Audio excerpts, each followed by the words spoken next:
El mensaje encontrado en una botella. Por Edgar Allan Poe. De mi país y de mi familia tengo poco que decir. Los malos usos y la duración de los años me han alejado de lo uno y me han alejado de lo otro. La riqueza hereditaria me proporcionó una educación fuera de lo común. Y una mentalidad contemplativa me permitió metodizar los conocimientos que mis primeros estudios acumularon con mucha diligencia. Más allá de todas las cosas, el estudio de los moralistas alemanes me produjo un gran deleite. No por una desacertada admiración por su elocuente locura, sino por la facilidad con la que mis hábitos de pensamiento rígido me permitieron detectar sus falsedades. Muchas veces se me ha reprochado la aridez de mi genio. Se me ha imputado como delito una falta de imaginación. Y el pirronismo de mis opiniones me ha hecho en todo momento notorio. De hecho, me temo que un fuerte gusto por la filosofía física ha teñido mi mente con un error muy común en esta época. Me refiero al hábito de referir los acontecimientos, incluso los menos susceptibles de tal referencia, a los principios de esa ciencia. En general, ninguna persona podría estar menos expuesta que yo a ser apartada de los severos recintos de la verdad. Por los fuegos de los tontos de la superstición. He creído oportuno hacer esta premisa, para que la increíble historia que tengo que contar no se considere más bien el delirio de una tosca imaginación que la experiencia positiva de una mente para la que los ensueños de la fantasía han sido letra muerta y una nulidad. Después de muchos años de viajes al extranjero, zarpé en el año 18 desde el puerto de Batavia, en la rica y populosa isla de Java. En un viaje al archipiélago de las islas de la Sonda. Fui, como pasajero, sin otro aliciente que una especie de inquietud nerviosa que me atormentaba como a un demonio. Nuestro barco era un hermoso barco de unas 400 toneladas, forrado de cobre y construido en Bombay con teca de Malabar. Lo cargaban con algodón y aceite procedentes de las islas Lachadive. También llevábamos a bordo fibra de coco, azúcar de palmera, mantequilla, nueces de coco y algunas cajas de opio. La estiba se hizo con torpeza. Y en consecuencia, el barco giró. Nos pusimos en marcha con un simple soplo de viento, y durante muchos días permanecimos a lo largo de la costa oriental de Java, sin ningún otro incidente que enturbiara la monotonía de nuestro recorrido. Excepto el encuentro ocasional con algunos de los pequeños acaparamientos del archipiélago a los que estábamos atados. Una tarde, inclinado sobre el coronamiento, observé una nube muy singular y aislada hacia el lado noroeste. Era notable, tanto por su color, como por ser la primera que veíamos desde nuestra salida de Batavia. Lo observé atentamente hasta el atardecer, cuando se extendió al mismo tiempo hacia el este y hacia el oeste, ciñéndose en el horizonte con una estrecha franja de vapor y pareciendo una larga línea de playa baja. Poco después me llamó la atención el aspecto rojo oscuro de la luna y el carácter peculiar del mar. Esta estaba sufriendo un rápido cambio y el agua parecía más transparente que de costumbre. Aunque podía ver claramente el fondo, levantando el plomo encontré el barco en 15 brazas. El aire se volvió entonces intolerablemente caliente y estaba cargado de exhalaciones en espiral similares a las que surgen del calor del hierro. Al caer la noche, cada soplo de viento se extinguió. Es imposible concebir una calma más completa. La llama de una vela ardía sobre la popa sin el menor movimiento perceptible, y un largo cabello, sostenido entre el índice y el pulgar, colgaba sin posibilidad de detectar vibración. Sin embargo, como el capitán dijo que no veía indicio alguno de peligro, y como nos estábamos acercando a la orilla, ordenó arriar las velas y soltar el ancla. No se puso guardia y la tripulación, compuesta principalmente por malayos, se tendió deliberadamente sobre cubierta. Bajé abajo, no sin un pleno presentimiento del mal. De hecho, todas las apariencias me justificaban para aprender a un Simón. Le conté al capitán mis temores. Pero, no hizo caso a lo que le dije, y me dejó sin dignarse a dar respuesta. Mi inquietud, sin embargo, me impidió dormir, y hacia medianoche subí a cubierta. Al poner el pie en el escalón superior de la escalera de mano, me sobresaltó un fuerte zumbido, como el ocasionado por la rápida revolución de la rueda de un molino. Y antes de que pudiera determinar su significado, encontré el barco, temblando hasta su centro. Al instante siguiente, una masa de espuma nos arrojó sobre nuestros costados, y precipitándose sobre nosotros, de proa a popa. Barrió todas las cubiertas de proa a popa. La extrema furia de la explosión resultó, en gran medida, la salvación del barco. Aunque completamente anegado, cuando sus mástiles se habían desprendido de la borda. Al cabo de un minuto, se levantó pesadamente del mar, y tambaleándose un rato, bajo la inmensa presión de la tempestad. Finalmente, enderezándose. Es imposible decir con qué milagro escapé de la destrucción. Aturdido por el impacto del agua, al recuperarme, me encontré atrapado entre el poste de la popa y el timón. Con gran dificultad me puse en pie, y mirando aturdido a mi alrededor. Al principio me asaltó la idea, de que estábamos entre rompientes. Tan terrible. Más allá de la imaginación más salvaje, era el remolino de océano montañoso y espumoso en el que estábamos envueltos. Al cabo de un rato oí la voz de un viejo sueco, que se había embarcado con nosotros en el momento de zarpar del puerto. Lo saludé con todas mis fuerzas, y poco después, llegó tambaleándose hacia la popa. Pronto, descubrimos que éramos los únicos sobrevivientes del accidente.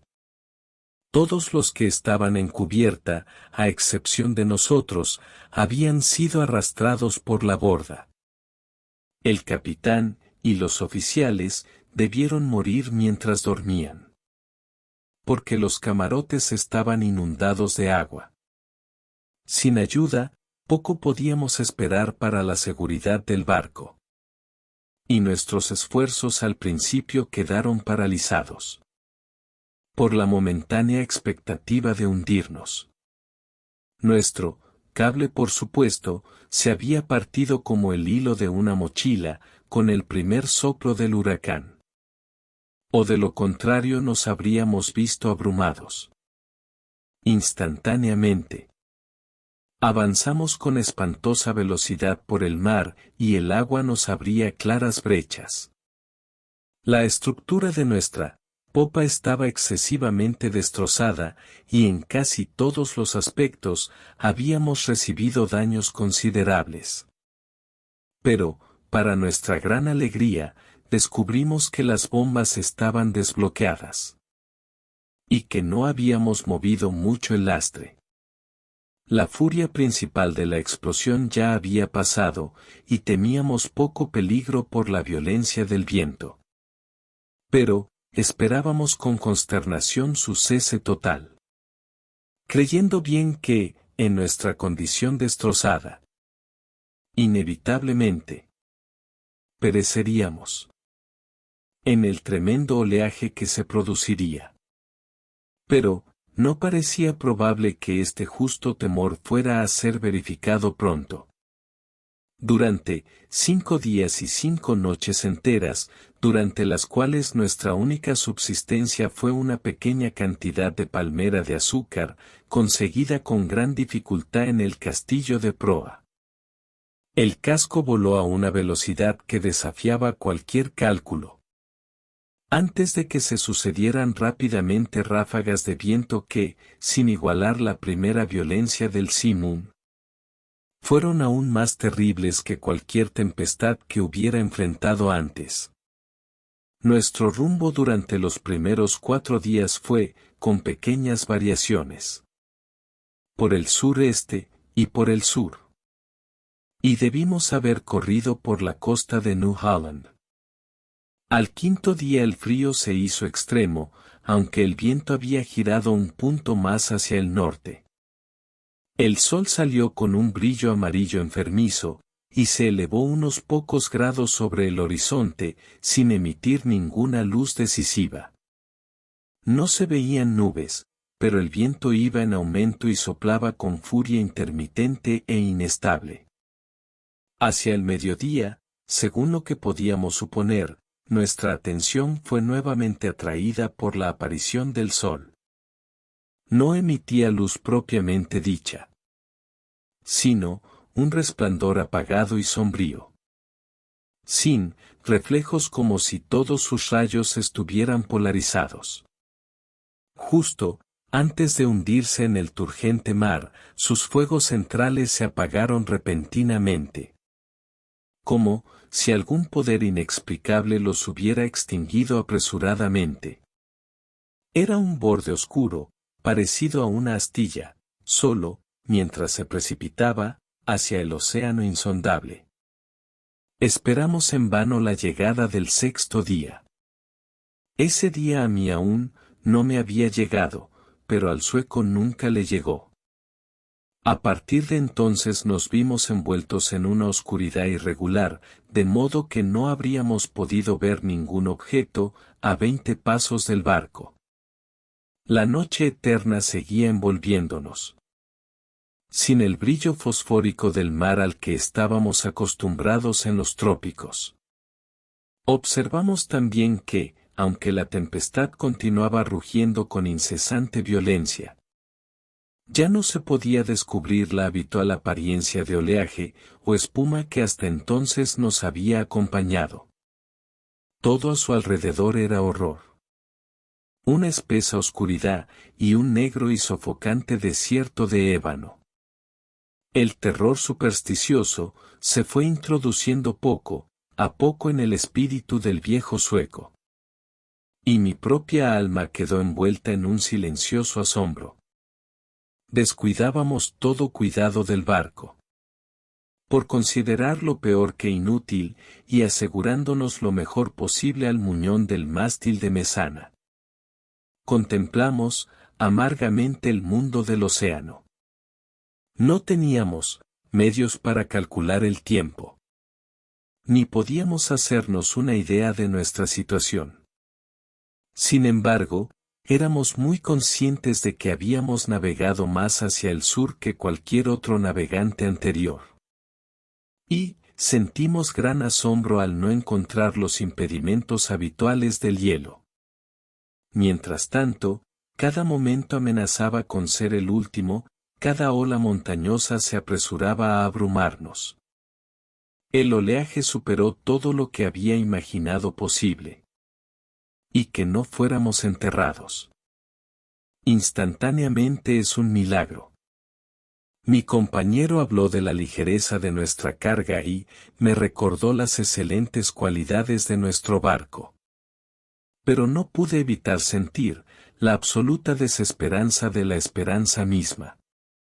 Y me preparé con tristeza para esa muerte que pensé que nada podría aplazar más allá de una hora.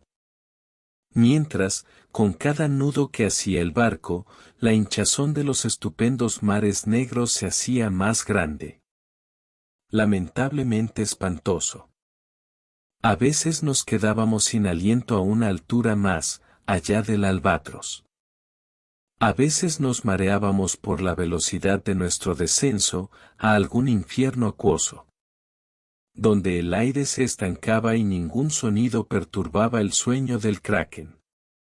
Estábamos al fondo de uno de estos abismos, cuando un rápido grito de mi compañero irrumpió espantosamente en la noche. «¡Mira! ¡Mira!», gritó, chillando en mis oídos. «Dios Todopoderoso. Mira. Mira». Mientras hablaba, me di cuenta de un resplandor apagado y sombrío de luz roja, que fluía por los lados del vasto abismo, donde estábamos y arrojaba un brillo intermitente sobre nuestra cubierta. Alzando los ojos hacia arriba, vi un espectáculo que heló el torrente de mi sangre. A una altura aterradora, directamente encima de nosotros, y al borde mismo del precipitado descenso, flotaba un barco gigantesco de unas 4.000 toneladas. Aunque se alzaba sobre la cima de una ola a más de 100 veces su propia altitud, su tamaño aparente sería el de cualquier barco de línea de hombres de la India Oeste que existiera. Su enorme casco era de un negro oscuro y oscuro, sin ninguna de las tallas habituales de un barco. Una sola hilera de cañones de bronce sobresalía de sus portillas abiertas y lanzaba desde sus pulidas superficies los fuegos de innumerables linternas de batalla, que se balanceaban de un lado a otro alrededor de su aparejo. Pero lo que más nos inspiró horror y asombro fue, que naufragó bajo el peso de las velas en las mismas fauces de ese mar sobrenatural y de ese huracán ingobernable. Cuando lo descubrimos por primera vez, solo se veían sus proas, mientras se elevaba lentamente desde el oscuro y horrible golfo más allá de ella. Por un momento de intenso terror se detuvo en el vertiginoso pináculo, como si contemplara su propia sublimidad. Luego tembló, se tambaleó y descendió. En ese instante, no sé qué repentino dominio de sí se apoderó de mi espíritu. Tambaleándome lo más que pude hacia la popa, esperé sin miedo la ruina que iba a abrumarme. Nuestro propio barco finalmente cesó en sus luchas y se hundió con la proa hacia el mar. En consecuencia, el impacto de la masa que descendía la golpeó en la parte de su cuerpo, que ya estaba bajo el agua, y el resultado inevitable fue arrojarme, con violencia irresistible, sobre las jarcias del extraño. Mientras caía, el barco se levantó y viró. Y a la confusión que siguió atribuí mi fuga de la atención de la tripulación. Con poca dificultad, me abrí paso sin ser visto hasta la escotilla principal, que estaba parcialmente abierta, y pronto encontré la oportunidad de esconderme en la bodega. ¿Por qué lo hice? No puedo decirlo. Una sensación de temor indefinido, que se había apoderado de mi mente al ver a los navegantes del barco. Fue quizás el principio de mi ocultamiento. No estaba dispuesto a confiarme a una raza de personas que habían ofrecido, a la vista superficial que había echado, tantos puntos de vaga novedad, duda y aprensión. Por lo tanto, creí conveniente idear un escondite en la bodega. Esto lo hice quitando una pequeña porción de las tablas móviles, de tal manera que me permitiera un refugio conveniente entre los enormes maderos del barco. Apenas había terminado mi trabajo, cuando unas pisadas en la bodega me obligaron a utilizarlo. Un hombre pasó por mi escondite con paso débil e inestable. No pude ver su rostro, pero tuve oportunidad de observar su apariencia general. Había en él evidencia de gran edad y enfermedad. Sus rodillas temblaron bajo una carga de años, y todo su cuerpo tembló bajo la carga. Murmuró para sí, en voz baja y entrecortada, algunas palabras en un idioma que yo no pude entender. Y buscó a tientas en un rincón, entre un montón de instrumentos de aspecto singular y cartas de navegación deterioradas. Sus modales eran una mezcla salvaje del mal humor, de la segunda infancia y la solemne dignidad de un dios. Finalmente subió a cubierta y no lo vi más. Se ha apoderado de mi alma un sentimiento para el que no tengo nombre, una sensación que no admite análisis, para el cual las lecciones de tiempos pasados son inadecuadas. Y para el cual temo que el futuro mismo no me dará la clave. Para una mente constituida como la mía, esta última consideración es un mal. Nunca, sé que nunca estaré satisfecho con la naturaleza de mis concepciones. Sin embargo, no es sorprendente que estas concepciones sean indefinidas, ya que tienen su origen en fuentes absolutamente novedosas. Un nuevo sentido, una nueva entidad se añade a mi alma. Ha pasado mucho tiempo desde que pisé por primera vez la cubierta de este terrible barco. Y creo que los rayos de mi destino se están concentrando en un foco. Hombres incomprensibles, envueltos en meditaciones que no puedo adivinar, pasan desapercibidas. Ocultar es una completa locura, de mi parte. Porque la gente no quiere ver. Recién ahora pasé directamente ante los ojos del oficial. No hace mucho tiempo que me aventuré en el camarote privado del capitán, y saqué de allí los materiales con los que escribo, y he escrito. De vez en cuando continuaré este diario. Es cierto que tal vez no encuentre la oportunidad de transmitirlo al mundo, pero no dejaré de hacerlo. En el último momento encerraré el mensaje en una botella y la arrojaré al mar. Ha ocurrido un incidente que me ha dado un nuevo espacio para la meditación. ¿Son tales cosas producto del azar ingobernable?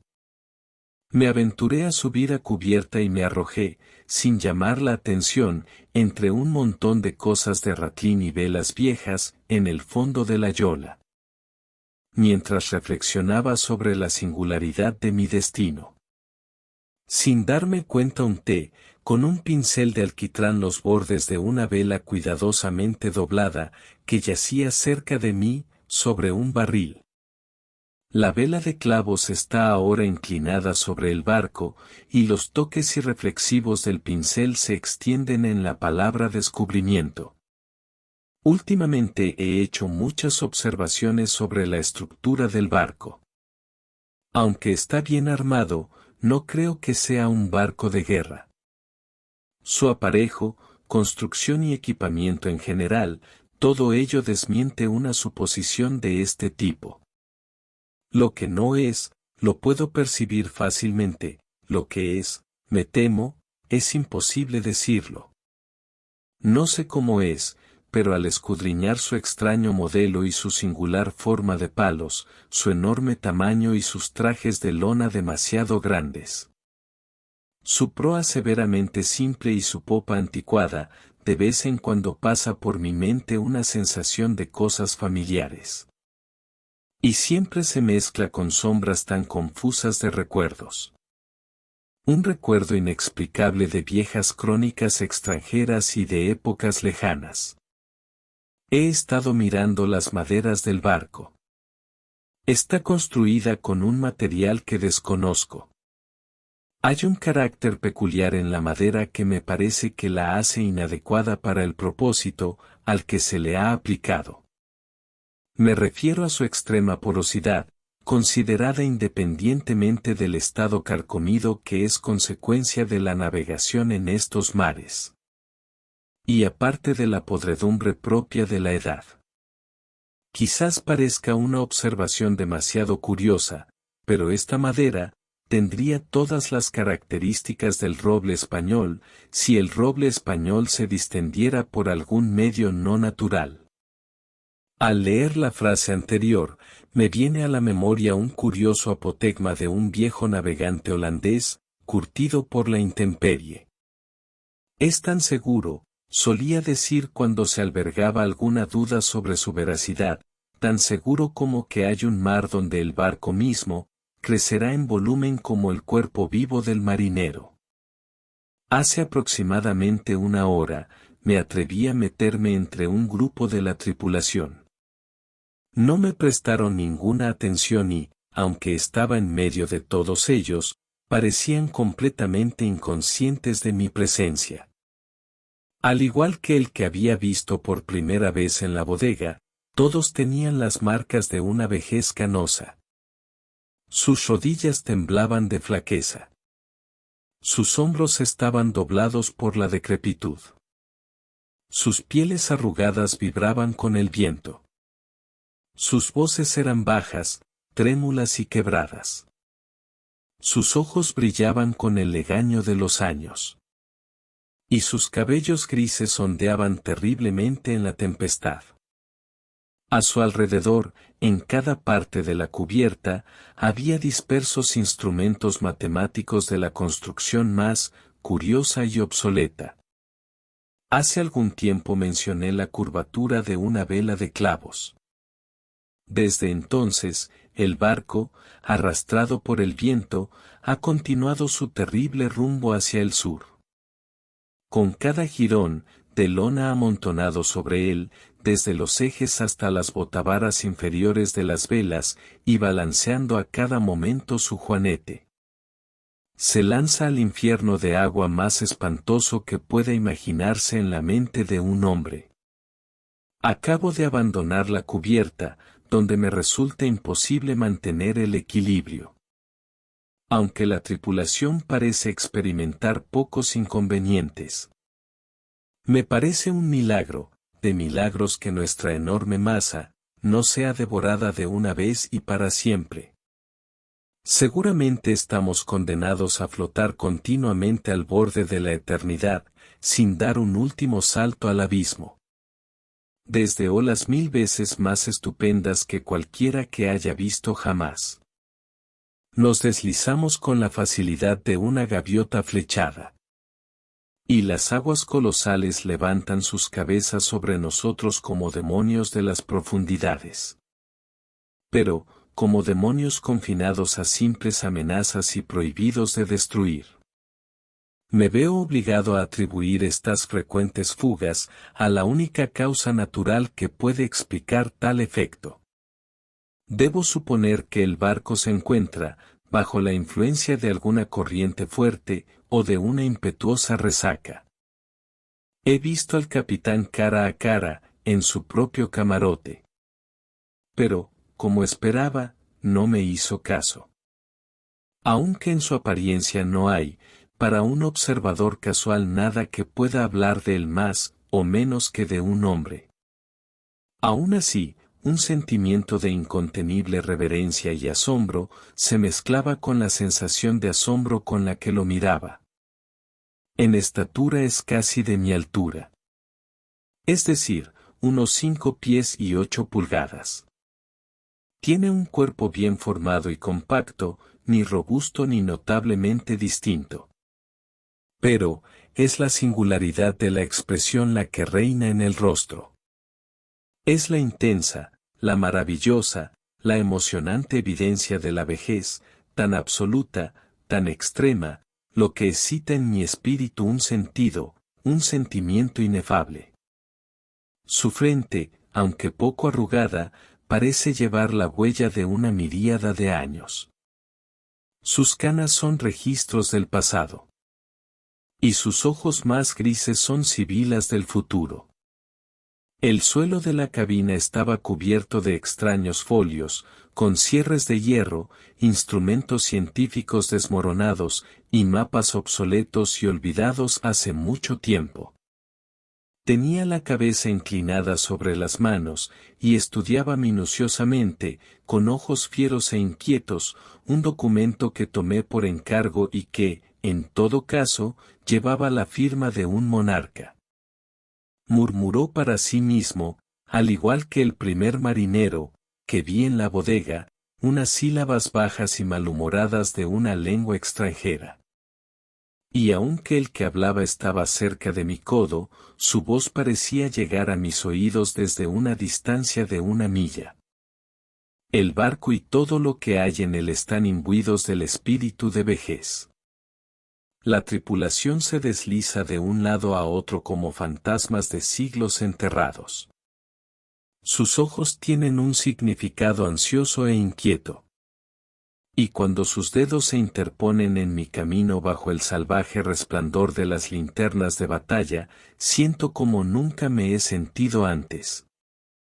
Aunque he sido comerciante de antigüedades toda mi vida, y he absorbido las sombras de las columnas caídas en Baalbek, y Tadmor y Persépolis, hasta que mi alma se convierta en ruina. Cuando miro a mi alrededor me avergüenzo de mis temores anteriores. Si temblé ante la explosión que nos ha acometido hasta ahora, no me horrorizaré ante una guerra entre el viento y el océano, para dar una idea de la cual las palabras tornado y simum son triviales e ineficaces. En las inmediaciones del barco, todo es la negrura de la noche eterna, y un caos de agua sin espuma. Pero, aproximadamente a 1 legua a cada lado de nosotros, se pueden ver, indistintamente, y a intervalos, estupendas murallas de hielo, que se elevan hacia el cielo desolado, y parecen las paredes del universo. Como me imaginaba, el barco resulta estar en una corriente, si es que se puede dar ese nombre, a una marea que, aullando y chillando sobre el hielo blanco, avanza hacia el sur.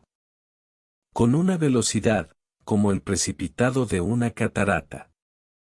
Concebir el horror de mis sensaciones es, supongo, absolutamente imposible.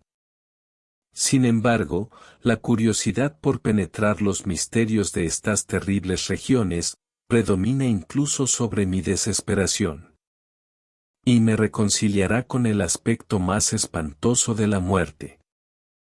Es evidente que nos apresuramos hacia algún conocimiento apasionante, algún secreto, que nunca será compartido, cuyo logro es la destrucción.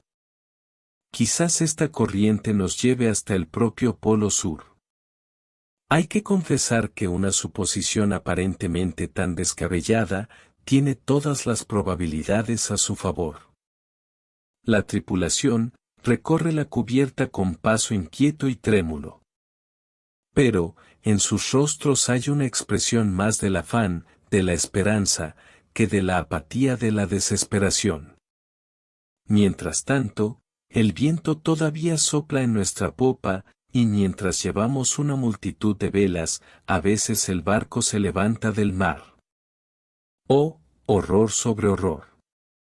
El hielo se abre de repente a derecha y a izquierda, y giramos vertiginosamente, en inmensos círculos concéntricos, alrededor de los bordes de un gigantesco anfiteatro, cuya cumbre se pierde en la oscuridad y la distancia. Pero, me quedará poco tiempo para reflexionar sobre mi destino. Los círculos se hacen pequeños rápidamente, nos sumergimos locamente en las garras del remolino. Y en medio de un rugido, un bramido, y un estruendo del océano y de la tempestad, el barco se estremece. ¡Oh Dios! Nos hundimos. Gracias por acompañarnos en la obra de El mensaje encontrado en una botella. Por Edgar Allan Poe. Esperamos que haya disfrutado esta historia y, si lo hizo, considere darle me gusta, comentar, compartir y suscribirse.